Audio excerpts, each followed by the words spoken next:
saudara-saudara kita yang dalam keadaan sulit. Nah, berada di dalam tahanan pasti keadaannya sulit. Dan itu bukan hanya saya, tetapi saya hanya mengikuti Paus Fransiskus.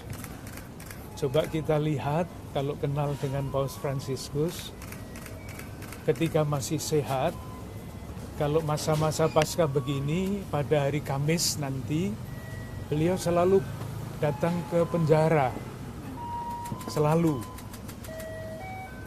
Saya juga sebagai seorang pastor, uskup di Keuskupan Agung Jakarta, mempunyai tanggung jawab seperti itu. Dan saya biasa mengunjungi itu di daerah wilayah pelayanan saya, di Jakarta, Tangerang, dan Bekasi. Jadi ini bukan hal yang sangat luar biasa. Alasan yang kedua, ini nanti saya cerita tentang gereja Katolik ini. Tahun ini gereja Katolik seluruh dunia merayakan yang namanya tahun jubileum.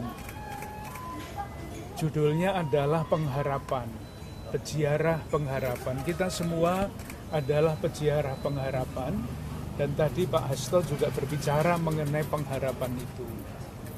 Nah, salah satu tanda dari harapan adalah mengunjungi saudara-saudara yang berada di dalam tahanan.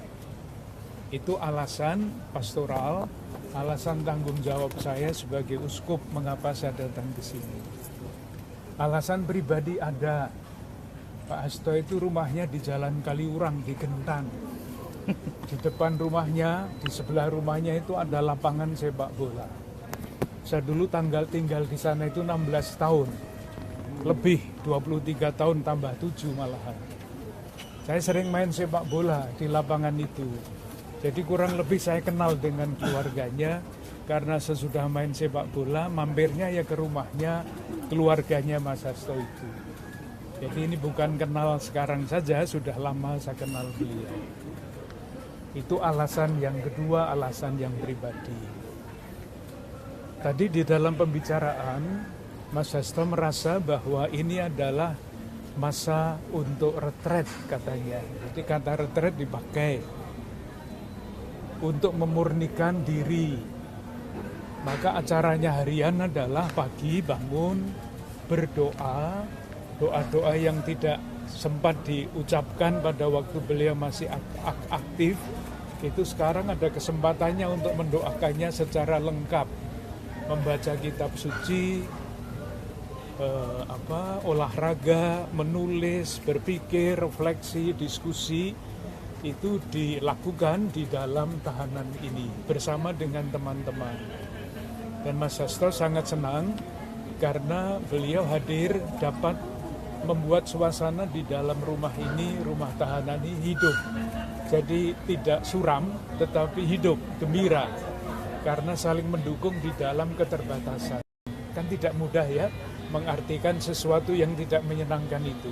Tetapi itulah yang ditemukan oleh Pak Hasto di dalam rumah tahanan ini, menemukan waktu untuk berdoa, menemukan waktu untuk berdiskusi, dan menulis refleksi yang buah-buah dari peristiwa itu.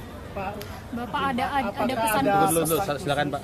Ya, apakah ada pesan khusus atau ayat-ayat renungan yang disampaikan Bapak kepada Mas Hasto di dalam sebagai yang tadi dibilang penguatan atau penghibur atau apa?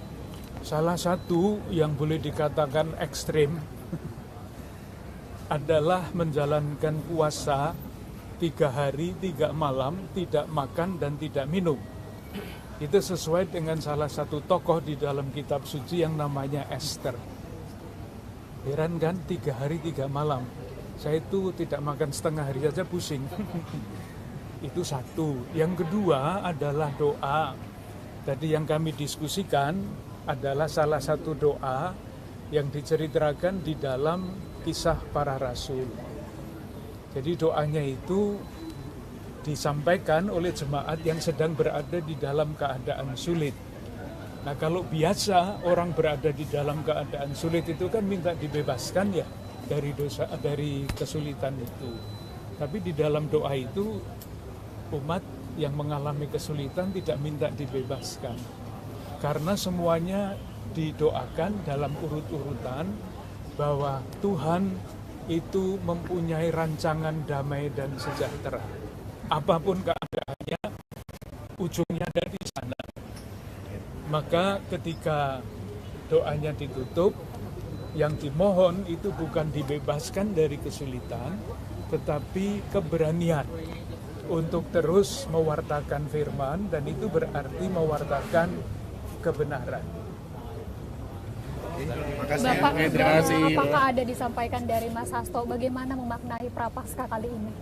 Nah, itu tadi, ternyata hari Minggu kemarin ada misa untuk teman-teman yang beragama Katolik di dalam.